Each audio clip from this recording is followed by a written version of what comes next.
하나님 앞에 나와서 예배한 우리를 주님께서 귀하게 보시고 또 오늘도 우리 예배를 하나님이 흠양하여 주실 줄로 믿습니다. 자, 우리 전우자로 인사하겠습니다. 잘 오셨습니다. 은혜 받고 가시기 바랍니다.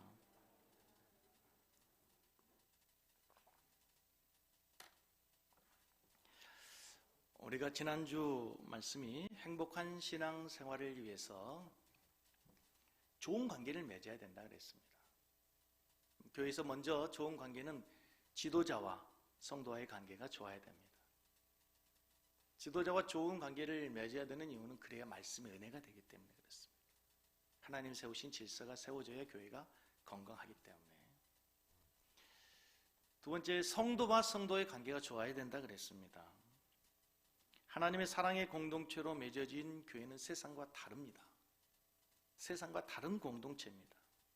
그래서 그냥 피상적인 관계가 아니라 진심으로 사랑 어린 따뜻한 언어로 필요한 말을 해줘야 된다 그랬습니다. 그냥 아첨하는 말, 그냥 좋은 말만, 듣기 좋은 말만 하는 것이 아니라 정말 그 영혼을 사랑하는 마음으로, 기도하는 마음으로 필요한 말을 권면해 줄 수 있어야 되고, 또 잘한 것에 대해서는 정말 기쁨으로 박수 쳐주고 격려해 줘야 되고, 그 다음에 어려운 일일 때 서로 붙들어 줘라 그랬습니다. 오늘은 13절 말씀을 보시면 우리 성도와의 관계의 가장 중요한 덕목이 뭔가 하면 5장 13절을 같이 읽습니다. 그들의 역사로 말미암아 사랑 안에서 귀히 여기며 너희끼리 뭐해라? 너희끼리 뭐해라? 너희끼리 화목해라. 근데 이 화목하라는 단어가요, 아주 절묘하게 이 지도자와의 관계를 얘기하면서 가장 귀하게 여기고, 그 다음에 너희끼리 화목해라. 그래서 지도자와의 관계에서도 화목해야 되고, 그 다음에 나오는 성도와의 관계, 14절에 나오는 성도들과의 관계에서도 먼저 뭐 해라? 화목해라 라는 거예요. 여러분, 교회는 무엇보다도 화목해야 될 줄로 믿습니다. 사람과의 관계에서 가장 중요한 게 화목입니다. 여러분, 행복한 가정의 비결이 뭡니까? 집은 대골 같고 모든 것이 풍성하고 명품으로 다 치장해 있는데 화목하지 못해. 부부가 서로 다투고 싸우고 부모와 자식이 서로 원수되어서 말하지 않고 한다면 그게 무슨 가정이 되겠어요? 여러분, 불화하면 가정도 개인도 국가도 커다란 대가를 지불해야 됩니다. 생각해 보십시오. 우리나라가 남북이 화목하지 못합니다. 남과 북이 지금도 전쟁에 아직도 종전이 되지 못하고 총뿌리를 겨루고 있습니다. 그래서 어떻게 됩니까? 엄청난 대가를, 엄청난 비용을 지불해야 됩니다. 화목하지 못한 대가가 너무나 큽니다. 여러분, 우리나라 국방비가 얼마나 엄청난 금액입니까? 또 우리 젊은이들이 인생의 가장 중요한 젊음의 시기, 청년의 시기를 군대에 가서 우리들이 군생활을 해야 됩니다. 국방비를 가지고 여러분 복지에 사용한다면 얼마나 좋겠습니까? 국방비를 가지고 우리 자녀들을 위해서 교육에 투자되면 얼마나 좋겠습니까? 얼마나 좋은 나라가 되겠어요. 그런데 화목하지 못하니까 그 대가가 너무 크다는 것입니다. 그런데 예수님의 십자가는 화목을 위한 화목제물이 되셨다 그럽니다. 무슨 말씀인가 하면 요한일서 2장 2절을 보시면 이렇게 되어 있어요. 같이 한번 읽겠습니다. 요한일서 2장 2절, 요한일서 2장 2절. 그는 우리 죄를 위한 뭐니? 화목제물이니 우리만 위할 뿐 아니요 온 세상의 죄를 위하심이라. 여기서 그는 예수님이에요. 예수님이 우리 죄를 위한 화목제물이 되셨다 그래요. 무슨 말씀인가 하면 범죄한 인간, 아담 이후의 모든 인간은 하나님과 원수되었다 그럽니다. 하나님의 말씀을 어기고 하나님의 명령을 거부하고 자신이 하나님처럼 되려고 했던 인간들은 이제 하나님으로부터 추방을 당하죠. 하나님과 원수되어 죄의 형벌에 처하게 되는 거예요. 인간은 그래서 아담 이후의 모든 인간은 죄의 형벌을 받아야만 하고 하나님은 하나님의 공의에서 인간을 벌해야만 했습니다. 그래서 예수님께서 이 땅에 오셔서 십자가에서 죽으시면서 이제 하나님과 원수였던 우리 인간을 화목하게 하기 위해서, 우리 인간이 하나님 앞에 나아가고 하나님 우리에게 다가올 수 있도록, 우리가 하나님 앞에 나가서 언제든지 기도하고 하나님의 음성을 듣고 하나님과 교제할 수 있는 화목제물이 되신 거예요. 뿐만 아니고 인간과 인간의 화목을 위해서, 아담이 범죄하고 난 다음에 가장 먼저 했던 얘기 중에 뭡니까? 하나님이 만들으신 저 여자 때문에, 조금 전까지만 해도 내 살 중에 살이요 뼈 중에 뼈라 고백했던 그 하와를 향해서 뭐라고 얘기합니까? 원망하죠. 저 여자 때문에. 그래서 인간과의 관계가 깨어진 거예요.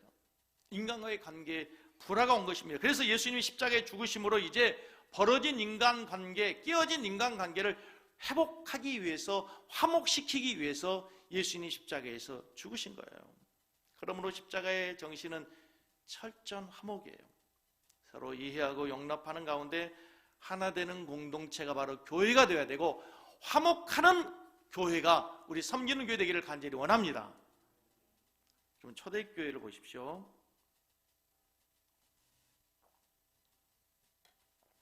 지금으로부터 2000년 전에는 대부분의 나라들이 다 신분사회입니다.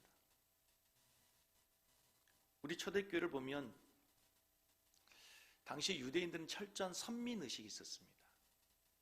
자기들은 하나님에게 선택받은 하나님의 율법을 지키고 말씀대로 살아가는 아브라함의 후손이라고 하는 자부심이 대단했습니다. 이방인들을 향해서는 어떻게 생각했습니까? 사마리아 사람들을 생각할 때 짐승처럼 생각했습니다. 천히 여기고 멸시하고 경멸했습니다. 그런데 베드로가 어느 날 기도 중에 환상을 봅니다. 하늘에서 보자기에서 율법에 의하면 먹을 수 없는 부정한 음식이 내려옵니다. 먹으라. 하나님, 내가 이걸 먹어본 적도 없고 율법에 의하면 먹을 수 없습니다. 하나님께서 정하다 하는 것을 내가 부정하다 하지 말아라. 그 말이 무슨 의미인지를 베드로가 깨닫고 고넬료의 집에 가서 말씀을 전할 때 그들에게도 동일하게 성령이 임하고 구원이 선포됩니다. 그리고 난 다음에 초대교회가 이제 이방인들도 하나 될 수 있다, 화목할 수 있다.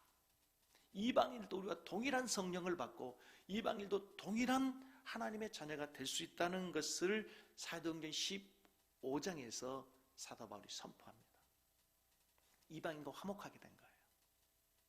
사도행전 13장에 보면은 초대교회 가운데 안디옥 교회가 등장합니다. 안디옥 교회의 구성원들을 보면요, 사도행전 13장 1절 말씀해 보시면 이렇게 되어 있습니다. 안디옥 교회에,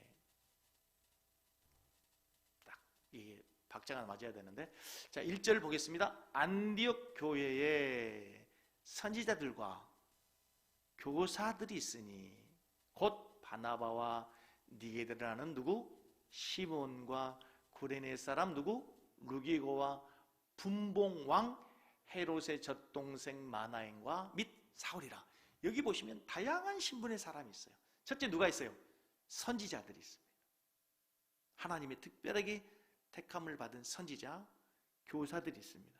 그리고 바나바, 니게라는 시므온과 구레네 사람, 이 구레네 사람이 누구냐면은 바로 흑인입니다. 흑인이 있었어요. 인종이 다양했어요.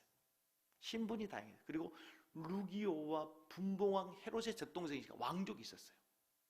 헤롯의 젖동생이니까 왕족이 있었어요. 당시에 왕족과 평민, 천민이 하나 될 수가 없는 거죠. 화목할 수 없는 거예요.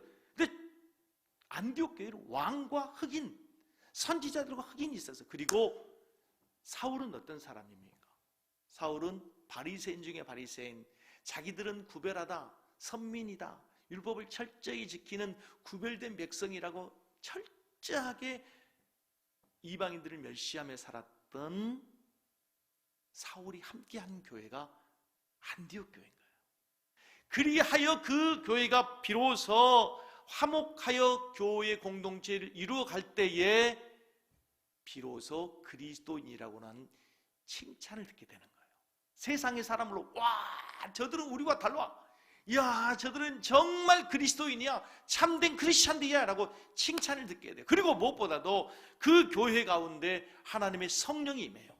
그들이 금식하며 기도할 때 하나님의 성령이 임하고 하나님이 그들에게 말씀하시고 그들이 하나님의 말씀에 순종해요. 바울과 사울을 선교사로 파송해서 위대한 선교의 역사를 이루게 되는 거예요. 그 위대한 교회가 무엇으로부터 시작해요? 다양한 신분, 다양한 인종, 다양한 사람들이 화목해서 하나 되어 이루어지는 교회가 될 때 그처럼 위대한 능력 있는 교회가 되는 줄로 믿습니다. 저는 우리 교회가 그런 하나 되는 교회, 화목한 교회 되었으면 좋겠어요. 성도 간에 화목한 성도들이 되기를 간절히 소원합니다. 성령의 역사는 여러분 하나 되게 하지만, 화목하게 하지만 사단의 역사는 늘 분열시킵니다. 분쟁합니다. 다툽니다. 여러분, 다투고 분쟁하는 그 사람과의 관계는 성령의 역사가 함께한다고 얘기할 수 없습니다. 늘 성령은 어떠한 경우에도 화목하게 하는 거예요. 안타까운 것은 한국 사회에서, 한국 교회가 부정적인 이미지를 가지고 있습니다. 특별히 다투고 싸우고 분쟁하는 그런 뉴스들이 방송에 반영되면서 그 시사 프로그램에 이렇게 방영되고 하면서 굉장히 한국 사회에 부정적인 이미지를 가지고 있어요. 어느 목사님의 글에 이런 이야기가 있어요. 하루는 지하철을 타고 가고 있었는데 지하철 안에서 승객 간에 사소한 말다툼이 급기야 커다란 싸움으로 번지고 소리를 지르고 고함을 지르기 시작했습니다. 주변의 사람들이 말려도 쉽게 싸움이 그치지 않습니다. 그때 나이든 한 승객이 소리 지릅니다. 여기가 교회인 줄 알아? 왜 싸우고 그래? 왜 싸우고 그래? 여기가 교회인 줄 알아? 그 말을 듣는 이 목사님이 너무 낯이 뜨겁고 너무 부끄럽고 해서 조용하게 그 다음 정차역에서 조용하게 내렸다. 그런 글을 보게 됐습니다. 하나님의 일을 하다가 다투는 분들이 있습니다. 화목하지 못한 경우가 있습니다. 이유를 물어보면 다 교회를 위해서라 그래요. 하나님의 영광을 위해서라 그래요. 다 주님의 뜻을 이루기 위해서라는 거예요. 그런데 그건 착각하는 거예요. 하나님의 뜻은, 하나님의 영광은 어떠한 경우에도 다투어서 분쟁해서 하나님의 뜻을 이루는 법이 없어요. 차라리 내가 손해보고 내가 내려놓고 내가 포기하고 오히려 상대방을 존중해주고 배려해 주어야 거기에 십자가의 은혜가 있고 하나님의 성령의 역사가 있게 될 줄로 믿습니다. 그런 의미에서 우리 교회가 저는 화목한 교회 됐으면 좋겠어요. 아멘. 여러분의 셀이 화목한 셀이 되기를 원합니다. 아멘. 그 다음에 오늘 본문 말씀에 보시면 지난주 말씀과 연결돼서 지난주에 말씀을 이 단어를 보지 않았는데요. 14절을 보십시오. 14절 말씀을 보시면 데살로니가전서 5장 14절을 보시면 뭐라고 나왔습니까? 데살로니가전서 5장 14절 또 형제들아 너희를 권면하노니 게으른 자들을 권계하며 마음이 약한 자들을 격려하고 힘이 없는 자들을 붙들어주며, 여기까지 지난주에 보았어요. 그렇죠? 그리고 모든 사람에게 어떻게 해라? 모든 사람에게 어떻게 해라? 모든 사람에게 어떻게 해라?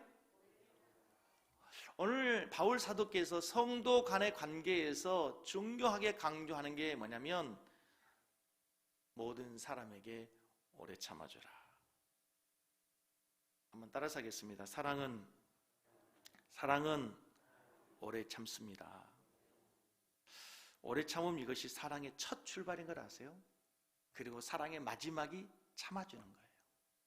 우리가 잘 아는 고린도전서 13장에 보면은 사랑에 대한 정의가 잘 나와 있습니다. 사랑을 정의하는 단어가 15개가 나와요. 그런데 우리가 생각하는 사랑을 뭐냐고 물어보면 사랑에 대한 정의가 다 다릅니다. 옛날에 어느 그 광고 카피라이터에 사랑은 움직이는 것이야 그랬어요. 여러분, 사랑은 움직이는 것입니까? 사람마다 사랑은 정의가 다 달라요. 지금 막 사랑을 시작하는 첫사랑을 하고 있는 사람에게 사랑이 뭐냐면 사랑은 설레임이야. 지금 사랑하는 사람과 다퉈가지고 너무 아파하고 그 사랑 때문에 눈물 흘리는 사람에게 사랑이 뭐냐 보면 사랑은 아픔이야 이렇게 얘기할 수도 있어요. 사랑은 다 달라요. 그런데 여러분, 사랑이 뭐냐고 우리가 물을 때 성경에서 답은 15가지 단어가 등장하는데 우리가 생각하는 그는 두근두근 설렘 이런 단어가 아니고 다 동사예요. 동사. 행함, 삶, 행동, 이게 사랑으로 정의돼요. 자, 고린도전서 13장 4절에서 7절 말씀을 한번 우리가 잘 아는 구절이지만 가지겠습니다. 사랑은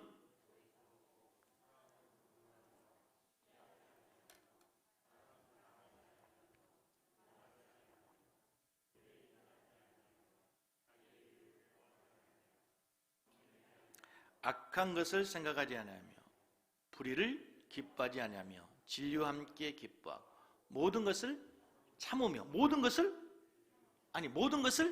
참으며 모든 것을 바라며 믿으며 모든 것을 바라며 모든 것을 뭐한다?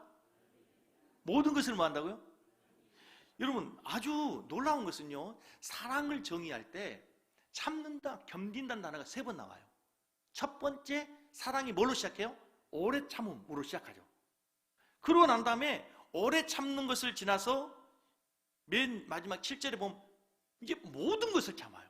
오래 참는 것이 끝난 게 아니고 이제 모든 것을 참아요. 그리고 모든 것을 견디는 것이 사랑이 돼요. 성경에서 우리에게 서로 사랑해라, 내 이웃을 내 몸과 같이 사랑해라, 얼마나 많은 말을 듣습니까? 그런데 사랑이 뭡니까? 라고 물어보면 어떻게 사랑해야 됩니까? 그러면 우리가 잘 그것을 구체적으로 알기 어려운데 오늘 성경에서 놀랍게도 강조하고 있는 사랑은 뭐냐? 오래 참는 거예요? 모든 것을 참는 거예요? 모든 것을 견디는 거예요. 놀랍죠? 성경에서 오래 참음이란 단어가 신약 성경에 9번 나옵니다. 9번 나오는데 그 9번의 오래 참음이 다 무엇과의 관계를 나왔냐면 짐승에 대해서, 환경에 대해서 아니에요. 사람과의 관계에서, 성도와의 관계에서 다 뭐예요? 오래 참으라 해요. 여러분, 사람과의 관계는요 오래 참아야 됩니다. 그 관계가 무슨 관계이든, 부모와 자식 관계이든, 부부 관계이든, 성도와 성도의 관계이든, 성도와 목회자의 관계이든 다 뭐예요? 오래 참아야 돼요. 다시 한번 따라서 하겠습니다. 사랑은 오래 참습니다. 기억하십시오. 사랑은 그렇게 찡한, 가슴이 찡한 뭐 그런 게 아니고요, 오래 참아주는 거예요. 우리가 말세의 징조에 대해서 많이 듣어요. 요즘에 이 말세야 말세라고 하죠. 그런데 말세의 징조가 디모데후서 3장 2절에 나오는데요, 말세의 징조를 보면 놀라운 게 있어요. 우리가 조금 전에 보았던 고린도전서 13장 사랑의 정의를 했죠. 근데 사랑의 정의와 단어들과 반대되는 단어가 계속 등장해요. 다시 말하면 말세의 징조는 사랑이 변질되는 거예요. 자, 말세의 징조 디모데후서 3장 2절에 자기를 사랑하며, 사랑은 자기를 사랑하는 게 아니거든. 다른 사람을 상대하는 사랑하는, 자기를 사랑하는, 사랑이 변질된 거죠. 이기적이면 하나님을 사랑하고 이웃을 사랑했는데 뭘 사랑하는 거야? 돈을 사랑하는 거예요. 그 다음에 사랑은 자랑하며, 자기를 자랑한다 그랬잖아. 근데 사랑은 아까 뭐라고 그랬어요? 자랑하지 않는다 그랬어요. 교만하며 교만하지 않는다 그랬잖아. 비방하며, 그 다음에 부모를 거역하며, 감사하지 아니하며, 거룩하지 아니하며, 배신하며, 4절에 배신하며, 그 다음에 뭐가 나와요? 조급하다 그랬잖아. 사랑은 뭔데? 사랑은 뭔데? 오래 참는 건데, 모든 걸 참아주는 건데, 모든 것을 견디는데, 말세는 뭐예요? 조급한 거예요. 조급한 거예요. 자만하고 쾌락을 사랑하기를 하나님 사랑한 것보다 더한다. 놀랍죠? 그러니까 말세의 징조가 뭐냐면, 여러분 디모데후서 3장 2절, 3절, 4절을 한번 자세히 묵상하면서 고린도전서 13장 사랑장과 비교해 보면요, 아, 사랑에 변질된 게 말세의 징조구나. 사랑해야 될 대상을 사랑하지 않고 자기를 사랑하고 돈을 사랑하고 세상을 사랑하고 오래 참아줘야 되는데 조급하는 거, 이게 말세의 징조라는 거예요. 여러분, 오래 참은 것이 사랑이다 쉽게 이해될 수 있는 게 뭐냐면 부모가 자식을 사랑할 때 오래 참아줍니다. 어린아이가 막 태어났습니다. 얘가 아무것도 못합니다. 말도 못하고요, 대소변도 못 가리고요. 근데 그 어린아이를 향해서 부모가 기저귀를 가면서 아유 우리 새끼 이쁘다, 기저귀를 하면서 대소변 싼 거를 얼마나 기뻐하는지 몰라요. 이걸 보면서 왜 지금 이거 쉬를 여기 했냐고 호통치는 부모 없어요. 근데 얘가요, 이제 돌쯤이 되면 10개월 되면 일어서죠. 이제 돌이 되면 걷기 시작합니다.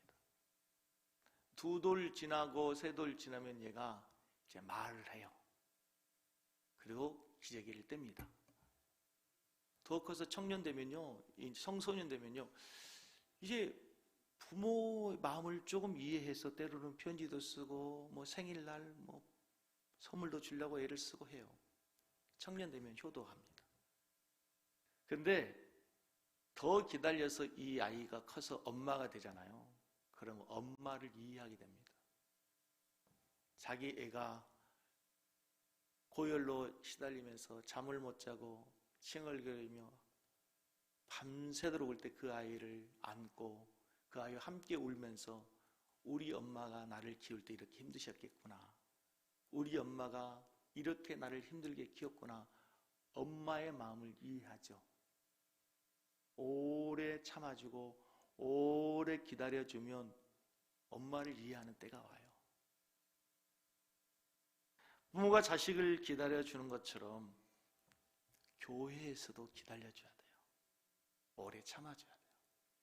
새신자는 어린아이와 같아요. 여러분, 영적으로도 똑같아요. 육적인 어린아이처럼 교회에서 신앙생활을 처음 하는 사람도 똑같아요. 대소변 못 가리는 것처럼 교회에서 뭘 해야 될지 하지 말아야 될지 몰라요. 무슨 말을 해야 될지 안 해야 될지 분간을 못해요. 그때 어떻게 해요? 그때 어떻게 하라고요? 헛독을 쳐요? 아니에요. 뭐예요? 반응을 좀 하세요. 어떻게 하라고? 오래 참아주라고. 참기 싫은가 봐. 오래 참아주세요. 시간이 지나면 주일 성수도 알고 교회의 영광을 하면 교회 봉사할 줄도 알고 또 이제 심는 것에 소중함을 하면 헌신할 줄도 알고 기다리면 우리도 기다려줬잖아. 근데 여러분, 우리가 오래 참지 못하는 이유는 뭐냐면요, 내 생각대로 되지 않기 때문에. 특별히 사람과의 관계에서 내가 상대방을 어떻게 하려고 하지 마세요. 부부 관계에서도 마찬가지. 말로 변화되지 않아요. 특별히 부모와 자식과의 관계에서 절대로 내 생각대로 자녀를 어떻게 하려고 하지 마세요. 기다려줘야지. 내 생각대로 움직이지 않아요. 내 생각대로 되지 않는단 말이에요. 다시 말씀드리면 남편을 내 마음대로 하려고 하지 마시고 자녀도 내 마음대로 하지 마시고 목사도 여러분 마음대로 안 돼요. 여러분 마음대로 하려고 하지 마시란 말이에요. 안 돼요. 저도 진짜 좋은 목사 되고 존경받는 목사 되고 박수 받는 목사 되고 싶어요. 그런데 안 돼, 안 돼. 사람이 변하는 게 쉽게 안 된단 말이에요. 시간이 필요해요. 그래도요, 지난주 수요일 날인가 어느 권사님이 그러시더라고요. 듣기 좋으라고 한 얘기인 걸 아는데 목사님이 더 열심히 하라는 얘기는 아주 목사님 요즘 설교 가지고 무릎 익었어요 그러더라고요. 옛날에 지하실 개척이실 때 그때 초짜 목사 때보다 지금 훨씬 낫잖아요. 아멘도 안 하시네. 기다려주니까 아직 갈 길이 멀지만 기다려주니까 기다려줘야 돼요. 오래 참아줘야 된단 말이에요. 여러분, 특별히 사람을 대할 때는 어떻게 해요? 오래 참아주세요. 가정에서도 특별히 교회에서도 성도를 대할 때 어떻게 해요? 제발 반응 좀 해보세요. 오래 참아주세요. 왜냐하면 제가 이걸 여러분들에게 이번 주 명절이잖아요. 이번 주 명절에 가족 간에도 오래 참으시라. 꼭 가족이 모이면 문제 생길 때 있어요. 트러블 메이커가 있고 피스 메이커가 있어요. 문제를 만든 사람이 있어요. 누구 때문에? 그러지 마시고 여러분 피스 메이커로 오래 참으면 되는 거예요. 아멘?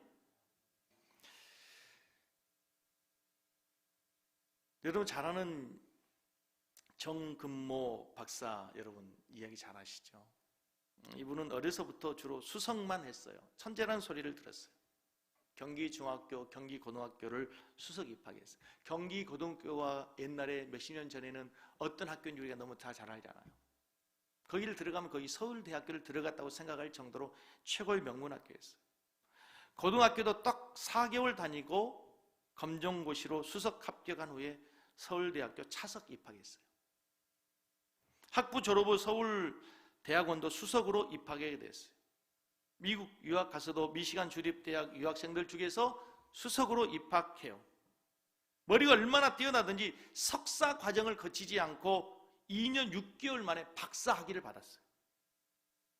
석사를 건너뛰고 2년 6개월 만에 어떻게 이렇게 됐는지 모르겠지만 박사 학위를 받고 24살 나이에 플로리다 대학의 물리학 교수가 됐어요. 24살이면 이제 대학교 졸업할 나이잖아요. 그런데 이미 교수가 됐어요. 그리고 MIT 공대, 뉴욕 대학 교수를 거쳐서 32세에 카이스트 초대 부원장이 돼요. 카이스트 아시죠? 부원장이 돼요. 그 과학기술처 장관, 한전 사장, 국제원자력 기구 원장, 의장 등 최고의 자리를 항상 최연소로 오르게 돼요. 놀라운 것은 결혼도 빨리 했어요. 23살. 결혼 후에 1남 2녀를 낳고 부족함이 없이 살고 있어요. 그에게는 항상 천재소리, 최연소라는 수식어가 따라다녔어요. 그래서 그에게는 예수님이 필요가 없었어요. 하나님이 필요 없죠. 자기의 지혜로, 자기의 능력으로 항상 최고의, 최연소의 자리에 항상 달려가는 그에게 굳이 하나님이 필요 없었단 말입니다. 그런데 어느 날 하나밖에 없는 아들 진호가 만성 심부전증에 걸려서 사경을 헤매게 됩니다. 아들, 얼마나 소중해요. 자기 그 어떤 명예도, 어떤 권세도, 어떤 지식보다도 자식이 소중하잖아요. 근데 자식이 마음대로 안 되는 거예요. 엎친 데 겹친 격으로 자신도 간염에 걸리고 위암 진단을 받고 위암 수술을 하게 돼요. 자기 인생 자기가 마음대로 할 수 있을 것 같은데 세계 최고의 지식을 가지고 있다고 자부한 그도 자기 자신 어찌할 수 없는 지경이 된 거예요. 그의 아들도 IQ가 156, 천재 소년이었지만 15년 동안 10번의 수술을 받고 결국 하늘나라로 가게 됩니다. 이때 그가 철저한 인간의 한계를 고백합니다. 그토록 신뢰하고 자랑하던 육체의 실력도 학문도 가지고 있는 세상의 명예도 권세도 한 가지는 어때요? 자식에게, 자기 자신에게 운명을 바꾸거나 자기 삶을 어찌할 수 없는 한계를 깨닫고 하나님 앞에 무릎을 꿇어요.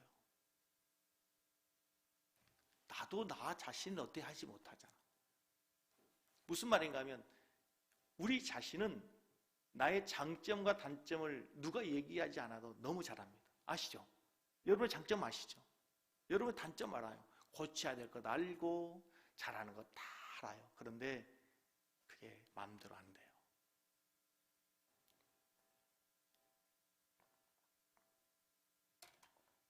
여러분, 나도 내 자신을 어찌할 수 없는데 상대방을 내가 어찌할 수 없잖아요. 그래서 어떻게 하라고요? 오래 참아야. 왜?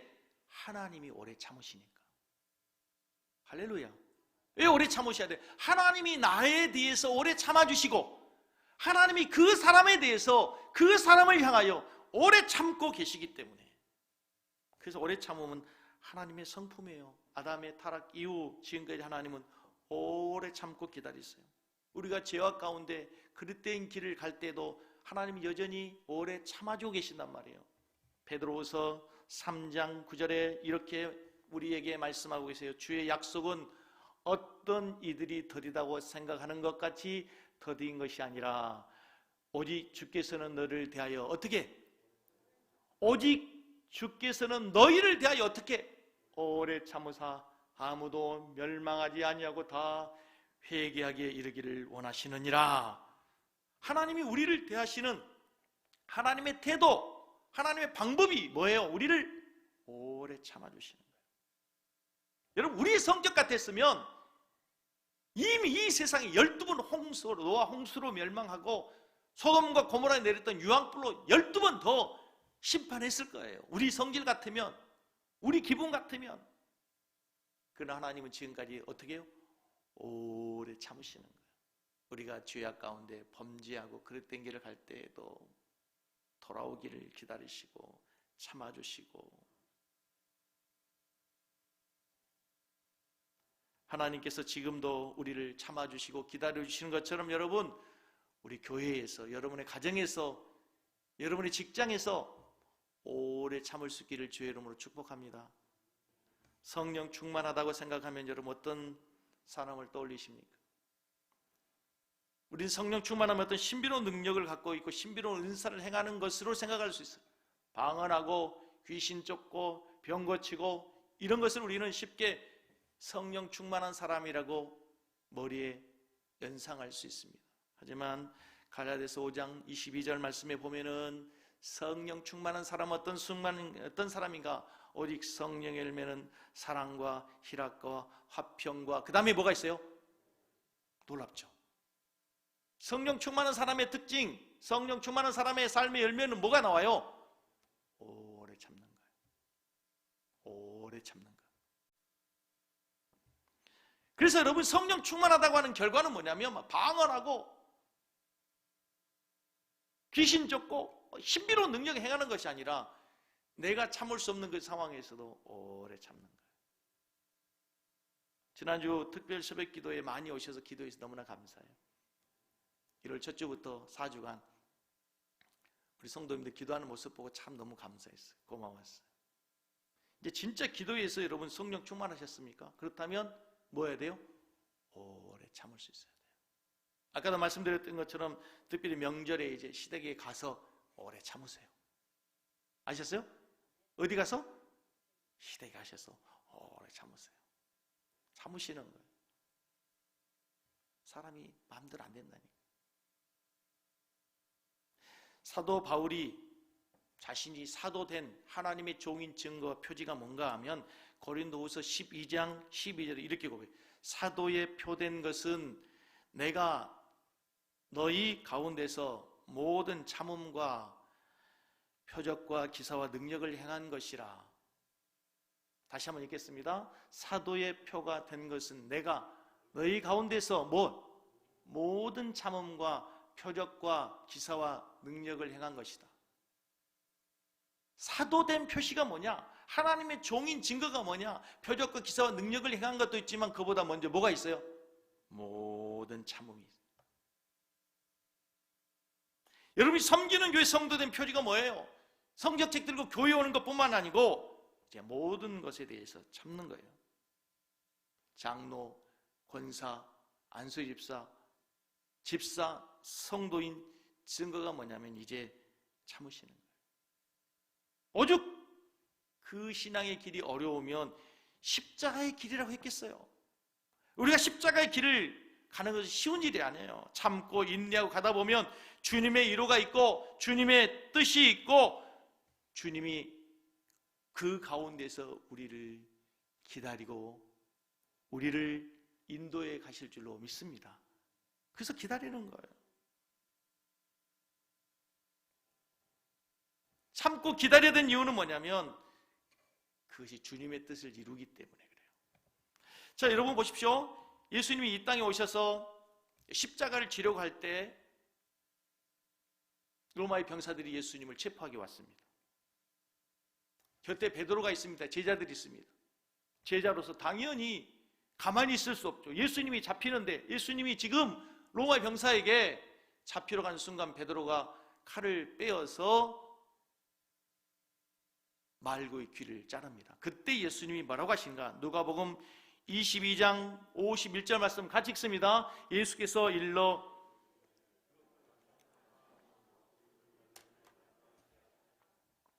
예수께서 이르시되 뭐 하라? 이것까지 참으라. 따라서 하겠습니다. 이것까지 참으라. 다시 한번 이것까지 참으라. 사랑하는 성도 여러분, 앞으로 어떻게 사랑하시렵니까? 오래 참아야 됩니다. 이것까지 참아야 됩니다. 그래야 하나님의 뜻이 이루어질 수 있는 거예요. 생각해 보십시오. 베드로의 입장에서는 지금 예수님이 자기 스승이 체포되는데 가만히 있을 수 있어요?